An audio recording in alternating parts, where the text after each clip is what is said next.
bicara soal beberapa hal. Pertama misalnya bagaimana kesempatan buat pengusaha lokal. Kita mau minta 20%, 30% anggaran PT Aman ini dikelola oleh perusahaan-perusahaan lokal di sini. Sehingga lahir pengusaha-pengusaha baru. Kira-kira seperti itu. Kemudian mampu tidak PT Aman misalnya membuat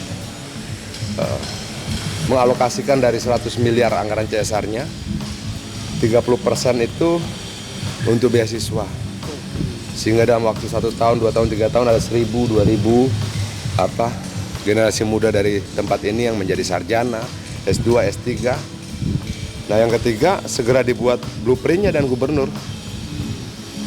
Jadi pedoman CSR itu. Kenapa? Untuk pedoman CSR itu. Iya dong, harus ada dong. Tapi sambil menunggu proses itu, rakyat kan tidak bisa dibiarkan tua tanpa pendidikan. Kasih dulu kesempatan mereka belajar.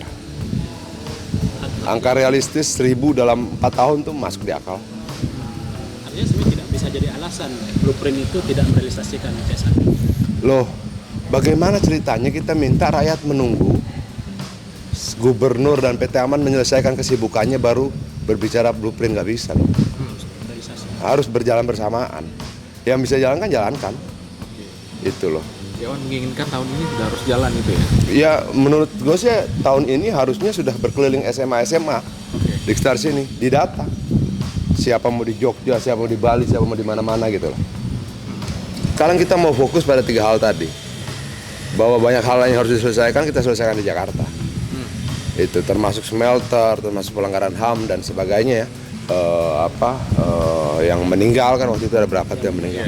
Kita bisa di Jakarta. Ini kita mau fokus 3 hal itu biar ada yang segera bisa dieksekusi buat rakyat. Gitu loh.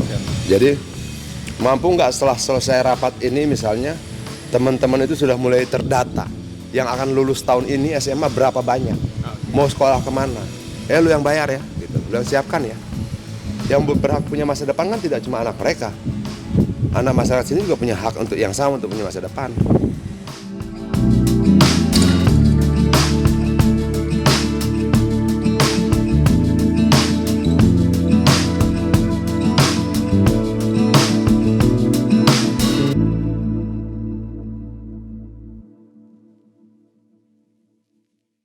Jadi sebenarnya begini, pada prinsipnya adalah kita selalu comply dengan peraturan ya, dan salah satunya adalah kita sudah punya rancangan induk pengembangan dan pemberdayaan masyarakat begitu ya. Jadi semua program yang kita lakukan sesuai dengan rancangan tersebut dan kemudian serapannya juga selalu kita laporkan ke kementerian. Itu dulu prinsipnya ya kan.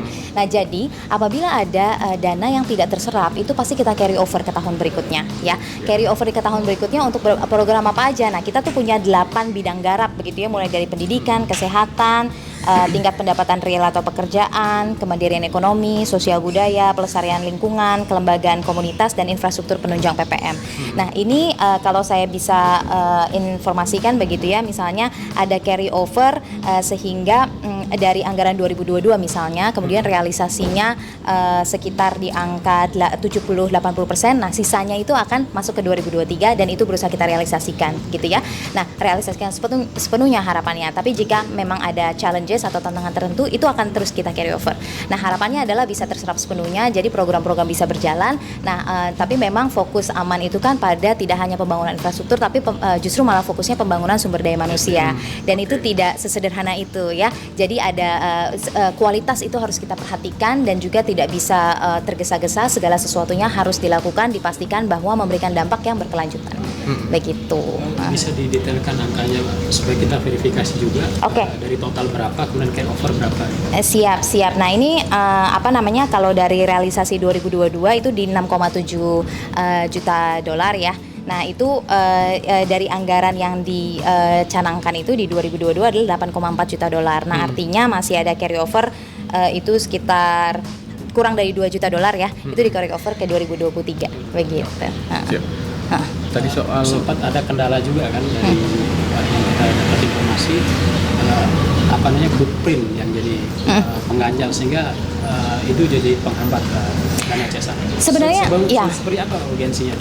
Tidak, sebenarnya kalau saya katakan begini, blueprint itu kan bisa menjadi patokan begitu ya. Blueprint, namun kan itu di luar kewenangan kami untuk berkomentar soal blueprint.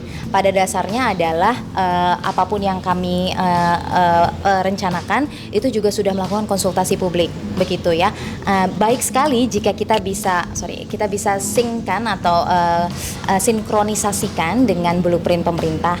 Tapi apakah kemudian itu menjadi halangan? Tentu tidak, karena tidak menjadi itu hanya lebih kepada sinkronisasi begitu ya. Pada pelaksanaannya juga komunikasi terus dilakukan kepada masyarakat dengan pemerintah dan lain sebagainya begitu.